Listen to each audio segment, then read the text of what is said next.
Amin. Shalom semua, silakan duduk. Bagian kedua dari seri yang dengan judul yang cukup mengagetkan kalau dilihat sepintas, judulnya Nabi Buronan, Outlaw Prophet.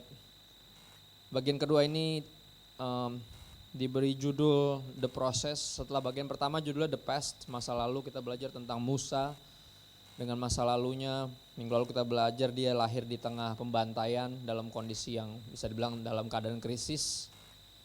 Dan statusnya dia dibilang anak buangan karena dia dibuang ke dalam sungai dan dipungut. Dia bukan cuma anak buangan, dia anak angkat. Berikutnya dia menyadari ternyata dia bukan orang Mesir asli, dia berusaha belain sesama bangsanya tapi bangsanya menolak dia. Dia berakhir jadi buronan, saudara. Dan ini masa lalunya Musa bunuh orang makanya dia jadi buronan, itu salahnya sendiri. Tapi berasal dari hati yang sebenarnya mau membela bangsanya sendiri.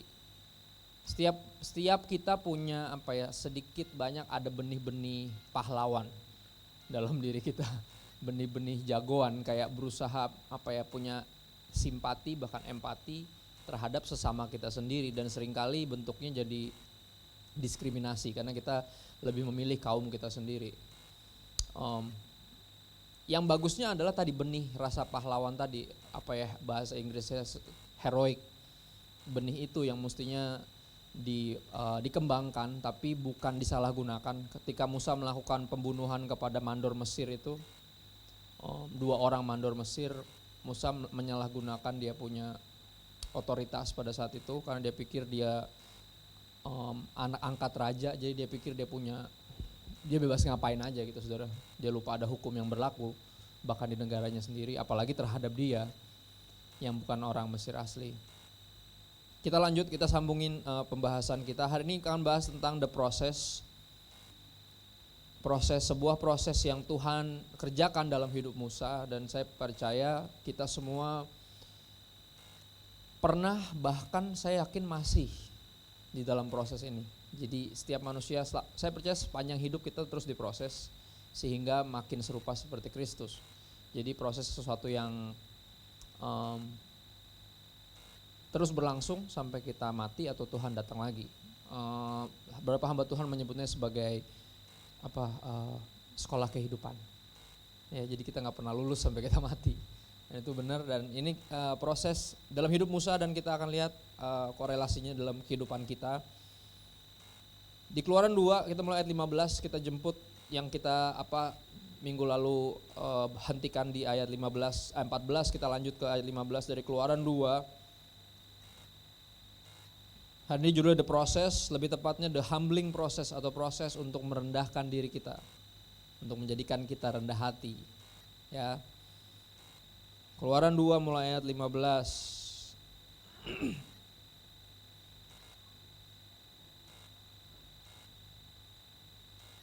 Ketika Firaun mendengar tentang perkara itu, tentang pembunuhan yang Musa lakukan kepada 2 mandor Mesir, dicarinya ikhtiar untuk membunuh Musa. Jadi dia dicari untuk dibunuh, wanted dead or alive, jadi buronan, saudara. Tetapi Musa melarikan diri dari hadapan Firaun dan tiba di tanah Midian. Dia jadi pelarian, dan lebih jauh lagi dia jadi perantau. Akhirnya jadi anak rantau, dia pindah ke tempat yang dia nggak tahu sama sekali. Dia lari ke tempat yang terdekat atau mungkin terjauh dan sekuatnya dia. Ya, lari dari hadapan Firaun, melarikan diri dari hadapan Firaun dan tiba di tanah Midian, lalu ia duduk di tepi sebuah sumur. Nah, ini menarik nih. Ini perlambangan apa? Coba lihat di slide saya, di yang slide pertama. Duduk di tepi sumur adalah kerjaan yang gak ada kerjaan, lebih tepatnya. Karena gini, dia lari dan lari sejauh-jauhnya, kudanya udah mati, dia udah hampir mati. Karena zaman itu semua topografinya tuh gurun, saudara, jadi pasti kepanasan, dia kehabisan minum, kehabisan energi, dan akhirnya untuk nongkrong di pinggir sumur adalah keputusan yang terbaik. Karena satu, dia bisa minum dari situ, dia nggak perlu mati, dan yang kedua, dia udah nggak ada kerjaan lain, dan dia mungkin lemas dan segala macam, dia udah di situ aja udah. Dan ini lambang bahwa dia akhirnya jadi dari punya segalanya, benar, anak angkat dari Firaun. Bahasa Inggrisnya bahkan film tahun 99 kalau nggak salah, The Prince of Egypt, dia pangeran Mesir, dari punya segalanya jadi nggak punya apa-apa. Duduk-duduk di pinggir sumur, tandanya nggak punya apa-apa. Dia cuma berharap bisa minum dari air sumur itu biar bertahan hidup, dan lain nggak ada kerjaan, dari punya semuanya jadi nggak punya apa-apa dalam hidup. Beberapa orang, bahkan saya sendiri pernah ngalamin apa artinya beberapa kali nggak punya apa-apa, mungkin karena yang baru merit awal-awal emang selalu kayak gitu. Entah ujung-ujungnya balik lagi nol. Tapi gini, dalam hidup pun sekaya apapun kita, Tuhan akan bawa ke posisi ini ketika kita nggak punya apa-apa dan nggak punya siapa-siapa selain Dia. Dan ini proses yang disebut tadi, part of the humbling process, bagian dari proses untuk merendahkan hati kita, untuk merendahkan diri kita menjadi rendah hati. Ya, dari punya segalanya jadi nggak punya apa-apa, dari seorang yang benar-benar dibilang dipercayakan beberapa kota untuk dia pimpin, untuk dia terus supervisi. Salah satunya adalah Memphis, kota itu, dan ada beberapa kota lain yang dia cuma datang untuk ngecek nih bener nggak nih kerjaannya, bener nggak nih semuanya, dan dia dari punya segalanya jadi nggak punya apa-apa. Ya, itu proses yang pertama dalam hidup. Orang akan diizinkan untuk nggak punya apa-apa, untuk menyadari bahwa hanya Kau milikku di sorga dan mestinya tiada yang kuingini di bumi, hanya Kau. Beberapa kita harus benar-benar sadar atau disadarkan bahwa hanya Kristuslah yang kita butuhkan. Tapi gini, sebelum hanya Kristus yang kita punya, kita nggak sadar bahwa cuma Dia doang yang kita butuhkan. Pas udah tinggal Dia doang yang kita punya, baru kita sadar Dia udah cukup, bahkan lebih dari cukup. Ya, El Shaddai, Allah yang lebih dari cukup. It's true, it's Him yang kita butuh, pribadinya. Berikutnya kita lanjut lagi. Ayat 16. Adapun imam di Midian itu mempunyai 7 anak perempuan. Mereka datang menimba air dan mengisi palungan-palungan untuk memberi minum kambing domba ayahnya di sumur itu. Maka datanglah gembala-gembala yang mengusir mereka. Lihat, ini mirip banget kejadiannya sama Musa ketika ngelihat bangsanya lagi kerja jadi budak, tiba-tiba dipukul. Oke. Sama ada mandor dan mereka saling pukul-memukul, dan Musa berusaha melerai dan berusaha ngebelain bangsanya sendiri. Ini kisah kurang lebih konflik yang serupa gitu. Kalau dia nggak bisa move on dari masa lalunya, dia akan malas berurusan dengan ini. Dia akan memilih ngumpet dan dibilang none of my business. Dia akan tutup kuping karena gue nggak mau ikut-ikut lagi. Masalah terakhir gara-gara gue sok-sokan mau ikut-ikutin urusan orang, mencampuri urusan orang. Kali ini datang gembala-gembala lain ngusir perempuan-perempuan itu dengan cara kasar dan semena-mena karena merasa lebih kuat, superior. Ya. Maka datanglah gembala-gembala yang mengusir mereka, lalu Musa bangkit menolong mereka dan memberi minum kambing domba mereka. Lihat, masih ada benih itu. Benih kepahlawanan dalam dirinya, benih heroik itu masih ada. Dan dia bilang ini gak benar, dia tetap lakukan itu, diusir semuanya. Kalau di beberapa film dia bilang dia cuma keluarin pedangnya doang. Dan para gembala yang cuma punya tongkat langsung mundur, karena pedang lawan tongkat kelar, ya kan? Langsung mundur, oke. Kayak kasarnya tinggal keluarin pistol dan semua oke, langsung pada cabut. Dan dia bilang yang dia lakukan ini menarik, saudara. Ya, Musa bangkit menolong mereka, menolong 7 anak perempuan tadi yang memberi makan kambing domba dengan cara mengusir gembala-gembala yang nyelak barisan itu, yang nggak tahu artinya ngantri. Oke. Dan berikutnya yang menarik, untuk memberi minum kambing domba memberi minum kambing domba mereka. Jadi Musa bukan cuma ngusir para orang-orang yang nyelak itu, tapi dia juga memberi makan kambing dombanya, memberi minum kambing dombanya dari perempuan-perempuan ini. Dan ini menarik karena ini baru tadi pagi banget saya bangun kepagian gara-gara sakit gigi, saudara. Ya, jadi Tuhan punya banyak cara untuk bangunin kita lebih pagi. Salah satunya lewat sakit gigi atau mimpi yang kurang jelas atau tiba-tiba kebelet, pokoknya ada aja. Kalau dia pengen ngomong sesuatu, Tuhan tuh punya berbagai macam cara untuk bangunin kita. Kalau di jam-jam prime time, aku bilangnya jam-jam primanya kita terlalu sibuk atau sok sibuk lebih tepatnya, Tuhan bisa bangunin kita di jam-jam yang ajaib. Dan tadi pagi salah satunya, dan Tuhan ingetin, kemarin saya mau agak tergoda untuk ngebahas kenapa Musa disuruh sama Tuhan, diproses sama Tuhan sampai mesti jadi gembala. Cuman akhirnya saya pikir itu nanti aja di the journey bagian terakhir. Tapi Tuhan tetap mau ngomong tentang memberi minum ternak ini, tentang jadi gembala ini. Dia tetap ngomong, dan saya akhirnya bangun dan teringat ayat ini, tiba-tiba teringat ayat lain. Oke, kita bisa buka, kalau boleh dibantu di depan, di Kejadian 46 ayat 34. Di sepanjang kisah ini saya rangkum sedikit, kita udah tahu Musa jadi gembala di situ. Nanti dia belajar jadi gembala. Dia nggak gembala seumur hidupnya. Kejadian 46 ayat 34, boleh dari ayat 33. Ini Yusuf ketika jadi orang nomor 2 di Mesir, bilang sama kakak-kakaknya dan adiknya, kalau ditanyain sama Firaun, sama bos, oke, tanyain sama Big Boss, bilang aja kalian itu gembala. Big Boss akan males sama gembala, dia nggak akan macam-macam. Apabila Firaun memanggil kamu dan bertanya, apakah pekerjaanmu, ayat 34 boleh dilihat. Maka jawablah, hamba-hambamu ini pemelihara ternak sejak dari kecil sampai sekarang, baik kami maupun nenek moyang kami. Dengan maksud, kenapa mesti ngaku kayak gitu? Maksudnya gini, dengan maksud supaya kamu boleh diam di tanah Goshen, biar kita dapat tanah warisan yang tersendiri. Kenapa? Sebab segala kambing domba adalah suatu kekejian. Segala gembala kambing domba adalah suatu kekejian bagi orang Mesir. Dan saya sempat berpikir apakah ini berkaitan dengan liturgi, sesuatu yang mesti dibunuh, dikorbankan. Tapi gini, dewa-dewi juga menuntut itu. Tumbal itu umum. Dari zaman agama paling primitif sampai agama yang sekarang, sajen, tumbal, persembahan bahasa sekarangnya itu umum. Jadi nampaknya bukan sesuatu yang ritual. Tapi apa yang aib? Kenapa jadi aib? Kenapa kekejian bagi orang Mesir? Karena gini, ini yang menarik dan sangat, bukan cuma menarik, terlalu menarik dan sangat indah menurut saya. Gini, gembala itu pekerjaan yang sangat rendah. Sangat rendah. Jadi budak bukan paling bawah, saudara. Budak itu masih mending, masih masuk kategori kuli kalau zaman sekarang. Kalau gembala tuh udah kayak tukang sampah tuh, di bawahnya lagi. Jadi orang Mesir tuh walaupun punya budak, dan budaknya pun bukan mereka kan, budaknya orang-orang Yahudi. Itu pun masih, mereka nggak mau main Nepal, udah jelas nggak mau jadi budak, apalagi jadi gembala. Itu satu yang masuk dalam kalau bicara strata sosial itu paling bawah, saudara, paling bawah.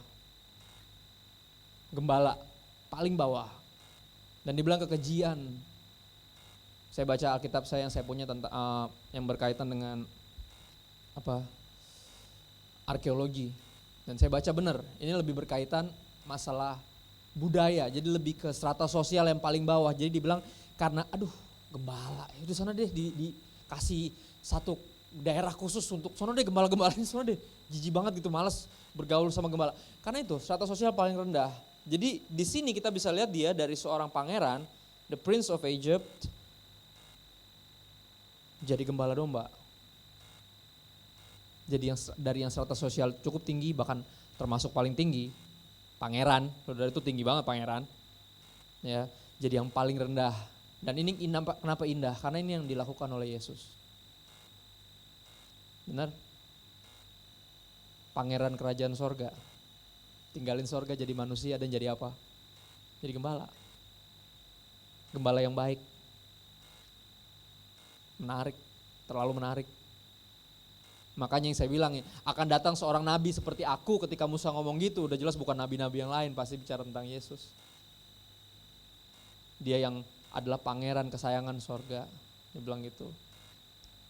The darling of heaven crucified, worthy is the lamb, itu lirik lagunya. The darling of heaven crucified, worthy is the lamb. Kenapa selalu harus domba, kenapa harus gembala? Karena selalu berkaitan sama domba, karena Yesus adalah sang domba dan dia juga adalah gembala yang baik. Terlalu menarik, dari pangeran jadi gembala. Proses dalam hidup juga sama, kalau kita gak mau merendahkan diri kita akan direndahkan baik oleh orang lain maupun oleh Tuhan sendiri, dan itu demi kebaikan kita sendiri. Nanti akan saya tutup dengan kenapa Tuhan harus bikin kita sampai di tahap ini. Kenapa harus dikosongin dulu. Kenapa harus dihabisin dulu.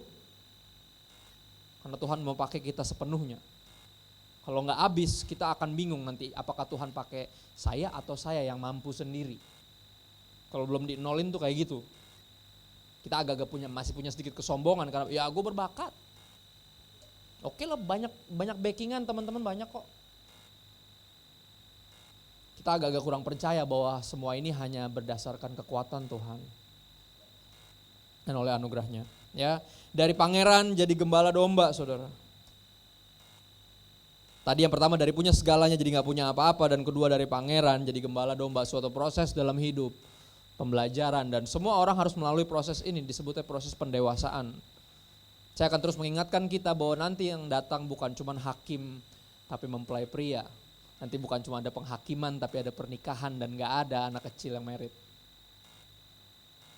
Gak ada yang kekanak-kanakan, gak ada yang childish yang bisa menikah. Semua yang childish pernikahannya berakhir dengan perceraian. Dan Tuhan merindukan kita bukan cuman kekudusan, bukan cuman kudus tapi dewasa. Bukan cuman mentaati peraturan dan menjauhi larangan, tapi juga punya hubungan yang intim sama Tuhan. Bukan cuma beragama tapi relationship itu penting, bukan cuma religion tapi relationship. Karena bukan cuma penghakiman nanti yang ada, tapi juga pernikahan, dan jangan pernah lupakan itu.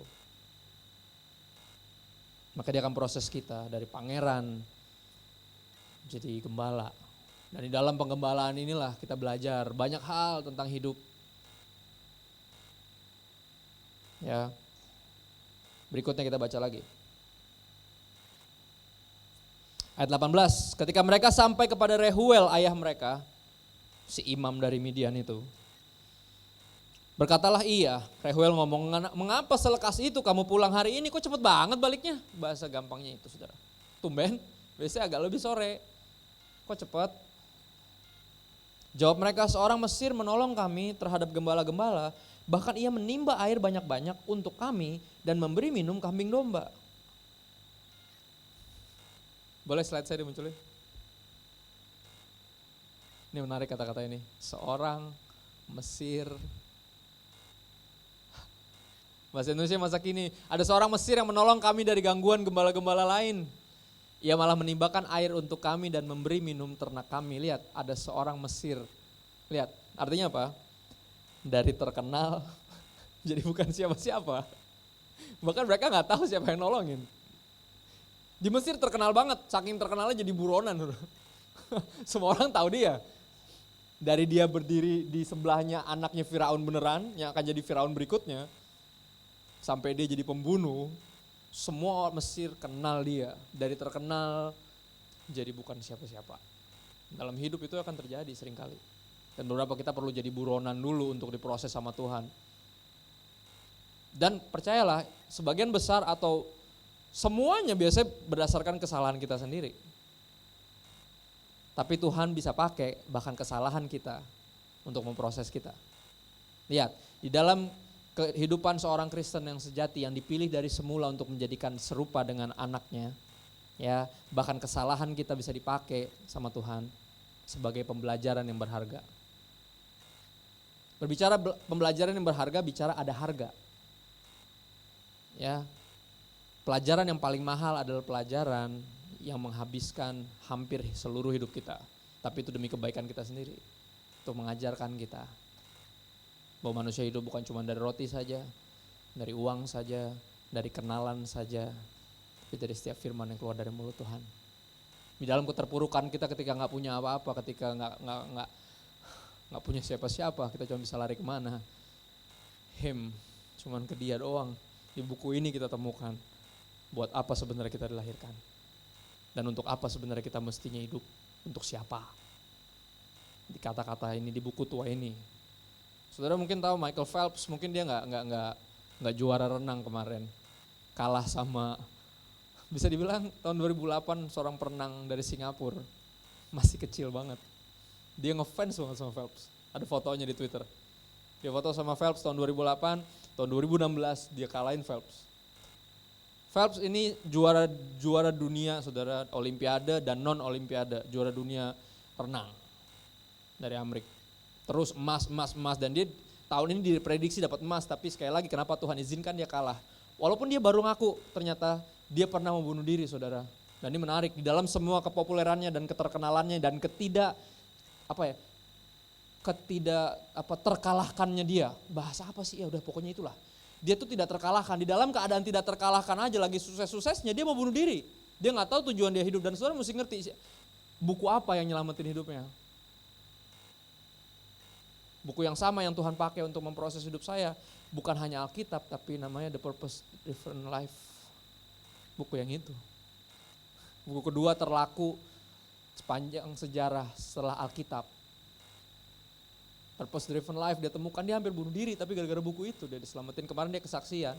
Saya berharap dia menang karena dia baru meninggikan nama Kristus. Tapi sekali lagi Tuhan punya segala macam cara untuk merendahkan hati kita. Dan dia izinkan dia dikalahin. Tuhan izinkan dia dikalahin sama fansnya dia dari Singapura. Ngeliat responden orang-orang Singapura seneng banget saya. Saya ikut seneng padahal bukan dari Indonesia yang menang renang ini. Tapi saya ngeliat anak kecil 2008 foto bareng idolanya, tapi dia bisa ngalahin idolanya di detik ini. Dan saya berdoa biar anak itu gak jadi sombong. Mr. Schooling namanya. Menarik banget. Betapa bahkan Tuhan proses, bahkan ketika kita meninggikan dia pun dia gak berhutang untuk meninggikan kita. Sekali lagi, gak ada patokan-patokan kayak gitu. Jadi sekali lagi kesaksian kita hanya akan menjadi sebatas kesaksian. Gak bisa jadi patokan hidup semua orang. Itu konyol kalau kayak gitu. Karena Tuhan punya caranya sendiri untuk memproses hidup kita. Gak selalu kita lakukan ini habis itu Tuhan angkat. Gak selalu saudara. Gak selalu. Bisa jadi kita tetap di situ karena Tuhan lagi menguji kesetiaan kita. Dan kesabaran kita. Bisa jadi ditinggikannya pada nanti. Pas penghakiman terakhir tiba-tiba dia tinggikan kita. Atau bisa jadi di alam roh selama ini. Selama kita diproses kita lagi ditinggikan Kristus. Dia lagi banggain kita sama siapa? Sama setan. Dia lagi dari mana lo? Tuhan ngomong gitu sama iblis. Habis keliling-keliling. Udah lihat belum anak gue Ayub? Lihat gak Ayub sepanjang hidupnya kayaknya, sorry ya saya pakai kata-kata bahasa, mungkin Betawi ya, suwe, saudara. Tahu suwe? Suwe itu tidak beruntung. Dan dalam semua ketidakberuntungan itu kita akan berpikir bahwa Ayub pasti berdosa terhadap Tuhan atau apapun itu. Tapi enggak, di dalam alam roh Tuhan lagi banggain Ayub dibanding semua manusia di hadapan sang, disebutnya, penuntut yang bernama iblis. Dan dalam hidup kalau saudara mengalami penderitaan demi penderitaan, jangan berkecil hati. Pemuliaan kita bisa jadi gak dalam hidup ini, tapi pasti di hidup berikutnya. Jangan nyerah. Setia. Keindahan, yang indah di mata Tuhan selalu kesetiaan. Baik dalam kekurangan maupun dalam kelebihan.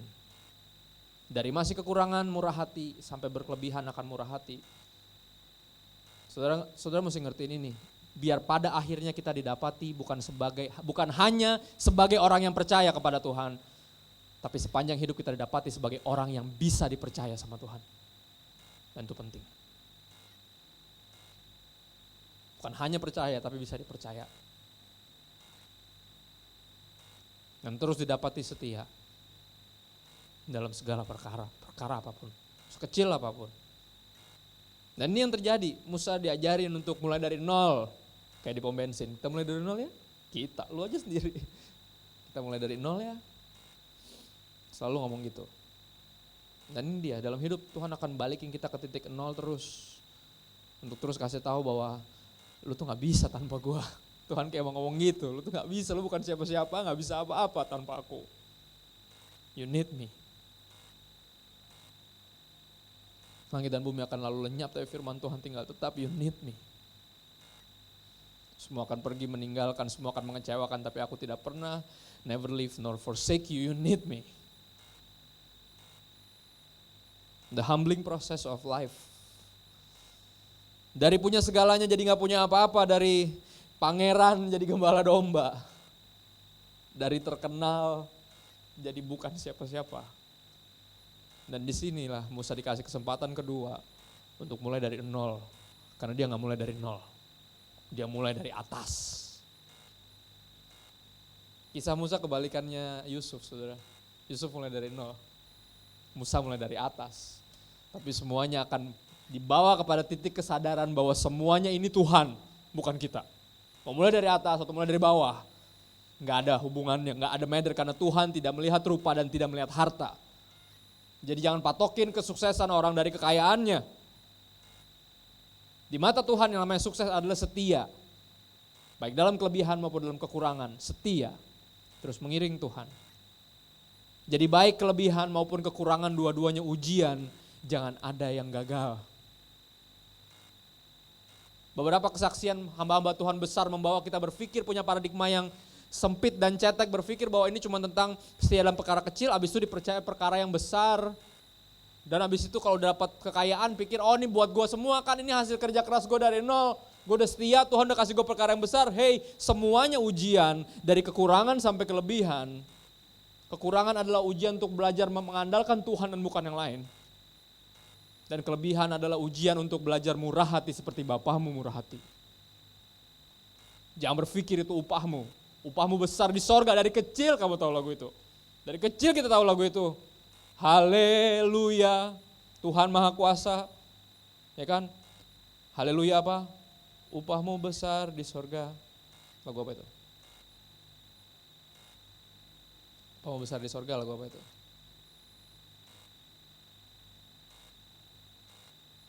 Oh haleluya, puji Tuhan, upahmu besar di surga.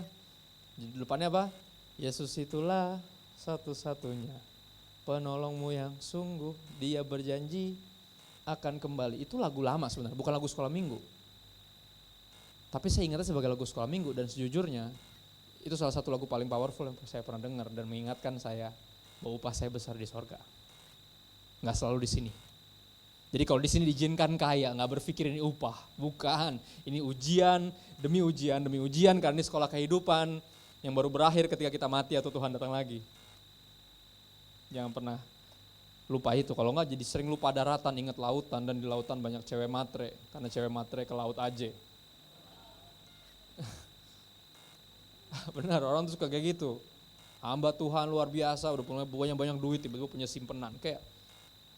Karena berpikir tuh upahnya adalah setelah kesetiaannya, pelayanan ke pedalaman yang kayak, apaan sih? Saudara harus belajar percaya, di bawah kolong langit ini semuanya masih perkara kecil. Dan kita masih ditantang untuk setia, baik 1, 2 maupun 5. Semuanya ujian.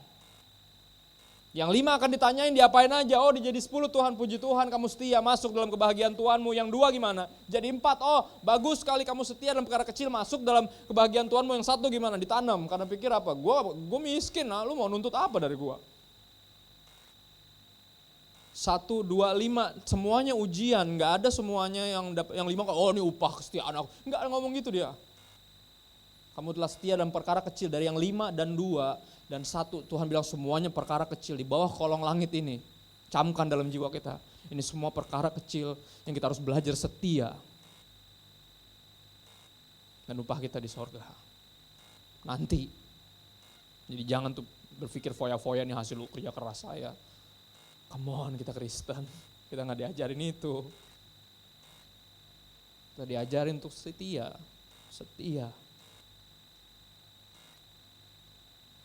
Dari punya segalanya jadi gak punya apa-apa, dari pangeran jadi gembala domba, dari terkenal jadi bukan siapa-siapa. Musa diajarin untuk mulai sendiri bersama Tuhan dari bawah. Kita lanjut di ayat 19, jawab mereka, seorang Mesir menolong kami terhadap segala gembala-gembala, bahkan ia menimba air banyak-banyak untuk kami dan memberi minum kambing domba. Rehuel berkata kepada anak-anaknya, di manakah ia? Mengapa kamu tinggalkan orang itu? Orang kayak gitu tuh berharga, orang-orang yang kayak gitu tuh dicari, orang-orang kayak gitu dibutuhkan. Ntar siang saya khotbah di anak-anak teens tentang integritas. Di tengah dunia yang, di tengah negara yang sampai bikin slogan judulnya jujur itu hebat, saudara. Padahal jujur itu biasa. Tapi karena udah jarang yang jujur, jadi kalau ada jujur tuh hebat. Sampai segitunya moral kita udah terlalu bobrok. Sampai Ahok udah bilang gini, dia bilang gini deh, tolongin saya deh, jangan korupsi, udah itu aja deh. Bener, sampai jangan korupsi aja tuh udah nolong, gak usah kerja banget deh, yang penting jangan korupsi aja. Jangan nyolong duit negara, itu aja. Segitu bobroknya sampean. Integritas paling dicari. Saya akan ngajarin nanti integritas dari anak-anak kecil umur-umur SMP. Untuk belajar, mereka untuk setia dari zaman kecil. Gini, satu hal yang kita bisa pelajari dari Yusuf mungkin next dari pembahasan kita di Beyond Border series ini mungkin akan ngebahas Yusuf. Betapa seorang yang disebut dizolimi, abis-abisan dalam hidup ini. Punya segala hak kayaknya untuk kecewa sama Tuhan. Dan kepahitan sama semua orang itu. Tapi dia memilih untuk percaya bahwa Allah turut bekerja dalam segala sesuatu untuk mendatangkan kebaikan. Mungkin dia, mungkin. Tapi saya yakin pasti dia arahnya. Dan saya mau ngajarin dari anak-anak kecil, saya akan melajarin mereka bahwa gini, integritas itu buah dari intimacy sama Tuhan. Dan sekali lagi kesetiaan adalah buah dari hubungan yang harmonis sama Tuhan. Orang yang jatuh cinta dan cinta mati akan setia sampai mati. Itu ciri-cirinya. Cinta mati gak? Oh cinta mati, oh ya kesetiaannya mana? Kalau cinta mati pasti setia sampai mati, itu ciri-cirinya. Itu buktinya bahwa cinta mati. Beberapa orang ngakunya rela mati buat Kristus, rela dipenjara buat dia. Seperti Petrus tapi menyangkal Yesus.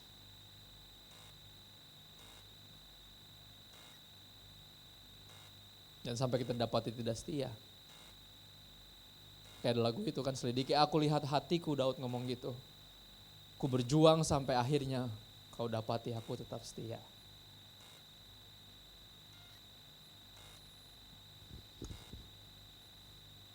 Ayat 20, ia berkata kepada anak-anaknya, di manakah ia, mengapa kamu tinggalkan orang itu? Panggillah dia, makan. Oke, panggil dia ke sini, suruh pulang, ajak makan. Ayat 21, lihat kenapa mereka sampai bisa menemukan Musa lagi di situ? Karena sekali lagi saya bilang, dia nggak ada kerjaan lain, dia nggak tahu mau kemana, orang baru nyampe, nggak kenal siapa-siapa, dia hidup di pinggir-pinggir sumur aja biar dia bisa terus minum dari situ. At least kalau dia nggak makan dia bisa minum. Tapi Tuhan ngejawab doanya, bahkan dalam proses Tuhan tetap, saudara catat, dengerin saya, dalam proses serendah apapun Tuhan bawa kita, dia akan tetap gini, gave us provision. Dia akan tetap sebagai Jehovah Jireh, Allah yang mencukupi.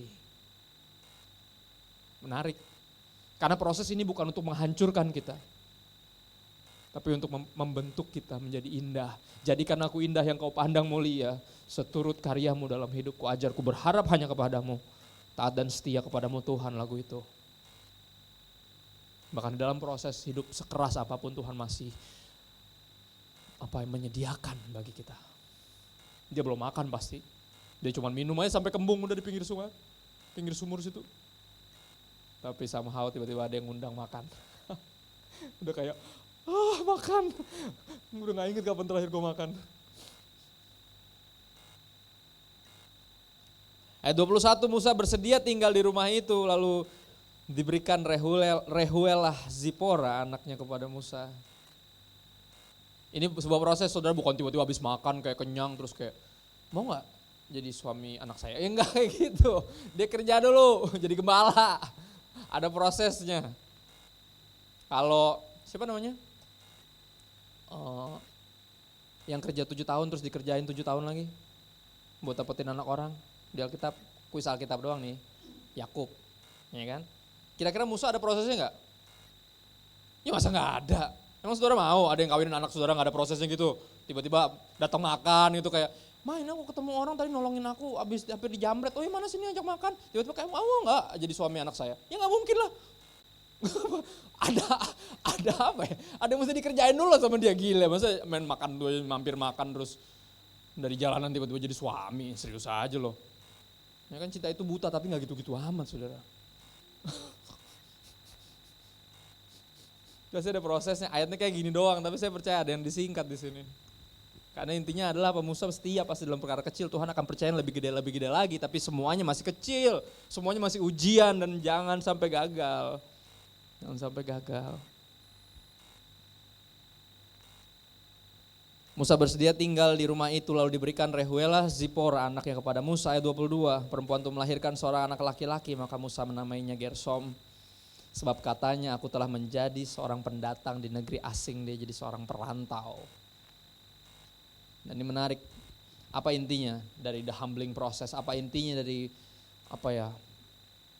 perjalanan ini, sebuah proses untuk merendahkan diri kita, merendahkan hati kita yang dilakukan oleh Tuhan. Apa intinya? Boleh slide saya. Ada beberapa ayat terakhir dan satu quote terakhir yang saya sangat ingat banget diucapkan dari seorang hamba Tuhan yang cukup saya kagumi. Enggak sampai terkenal tapi sangat saya kagumi karena karyanya luar biasa ya. Ayat ini 2 Korintus 12 ayat 9 saya pakai terjemahan bahasa Indonesia masa kini. Aku mengasihi engkau dan itu sudah cukup untukmu.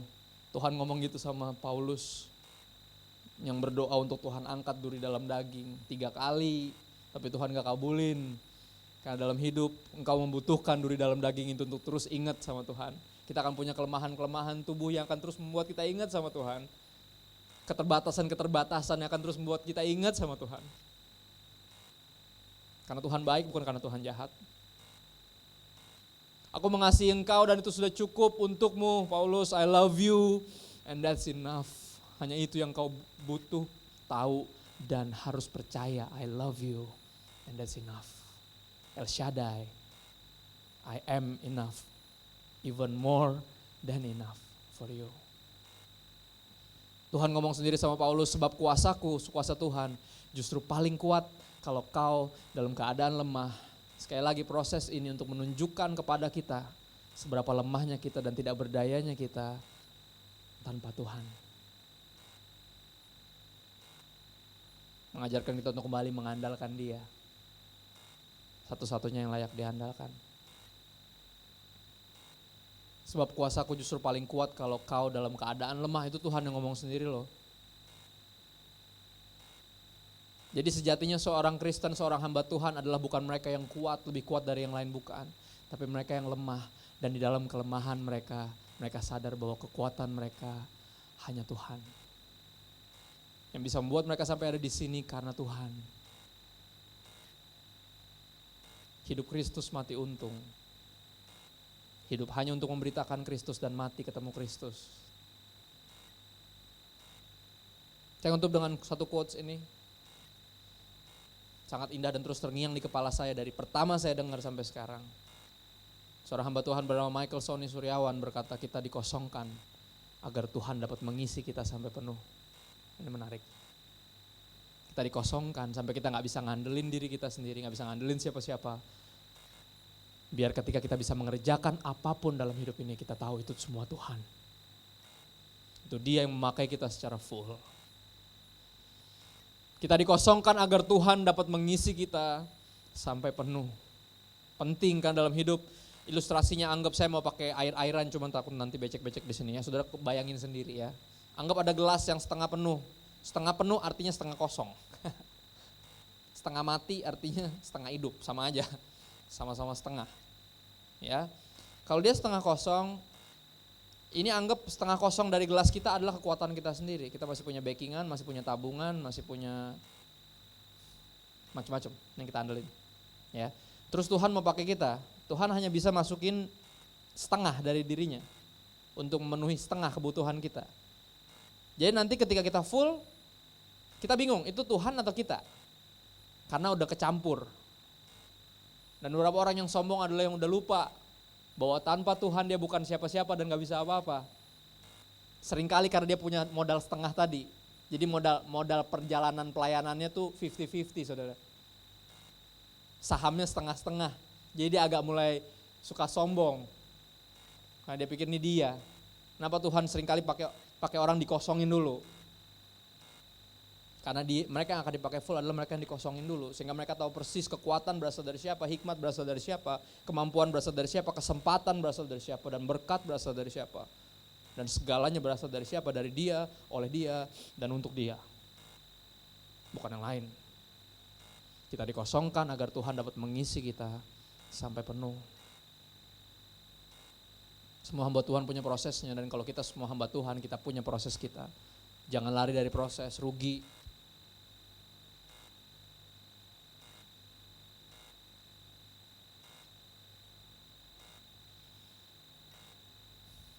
The humbling process. Proses untuk merendahkan hati kita. Yang dikerjakan oleh Tuhan. Karena Dia rindu memakai kita secara luar biasa. Sebuah kerinduan yang diucapkan oleh Yesus sendiri. Yesus bilang, barang siapa di dalam aku, Ia akan melakukan hal-hal yang lebih besar dari yang aku lakukan. Dan itu Yesus yang ngomong saudara. Saudara percaya gak? Kita punya kuasa itu. Membebaskan hidup yang terbelenggu. Memulihkan hati mereka yang terluka. serta mencelikan mata yang buta, jadikan hidupku alatmu, dipenuhi urapan baru, menyatakan kebesaran kuasamu. Saudara percaya gak? Kalau saya percaya. Jadi dalam semua proses hidup ini kita tahu, kalau kita belum mati dan dia belum datang, ini belum selesai. Seorang di proses luar biasa akan dipakai luar biasa. Jadi kalau lagi di proses luar biasa sekarang, jangan nyerah. Belajar percaya hatinya Tuhan, belajar percaya impiannya. Musa berpikir pasti dia udah habis, dia udah gak punya apa-apa, dia buronan. Dan dia bukan siapa-siapa, dia datang ke situ, dia gak punya apa, gak punya kerjaan, gak punya siapa-siapa. Dia bahkan belum makan, dia cuma bisa nongkrong di sumur yang Tuhan kasih sama kayak sumur. Berapa kita ada di sini dan teringat kembali ke titik di mana kita gak nyangka kita masih hidup. Vonisnya udah cukup jelas, sebulan lagi umur Anda. Tapi saudara masih ada sampai detik ini. Dan melihat anak cucumu diberkati Tuhan.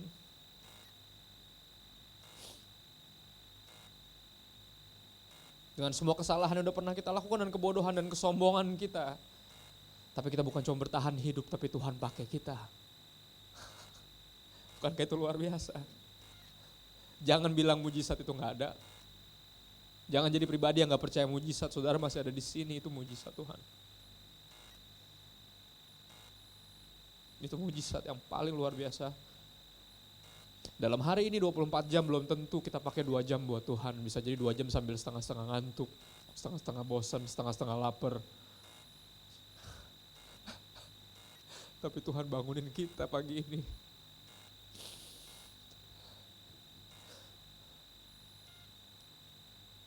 Dan dalam proses hidup kita dia kasih tahu, kamu dikosongin biar aku bisa isi kamu penuh. Karena paling sulit sejujurnya pakai orang yang full of themselves. Orang yang full of themselves will act like a fool. Orang-orang sombong adalah orang-orang yang paling goblok sedunia. Kelihatannya akan sangat bodoh. Main bola, ada 10 yang lain temennya, dia main sendirian. Ya jago sih, cuma kan bego. Dia punya teman yang lain gitu loh, kenapa mesti main sendiri? Main basket ada 4 temennya, dia main sendirian. Lihat gak orang-orang yang sombong seberbakat apapun kelihatan bodoh deh, percayalah. Dan sama di hadapan Tuhan seringkali kita terlihat itu, tapi Tuhan sebodoh apapun kita, kita anaknya. Dan dia masih proses kita untuk didapati bijaksana. Kebijaksanaan itu proses, gak ada orang terlahir bijaksana. Gak ada. Ajar kami Tuhan menghitung hari-hari agar kami beroleh hati bijaksana. Gak mungkin dari lahir udah bisa menghitung hari-hari, orang baru lahir. Dalam hidup ketika mengingat proses Tuhan atau lagi ketika merenungkan bahwa kita lagi diproses sama Tuhan, kita diajar untuk menghitung hari-hari. Berapa lama, berapa banyak hari yang Tuhan memilih bersabar sama anak bengal, sombong, dan dodol macam kita. Hitung hari-hari. Biar kita beroleh hati bijaksana. Dan tahu waktu yang sisa ini biar kita gak habisin untuk hal-hal yang terus mengecewakan Tuhan dan menghancurkan masa depan kita sendiri. Kita dikosongkan agar Tuhan dapat mengisi kita sampai penuh. Mari kita berdoa.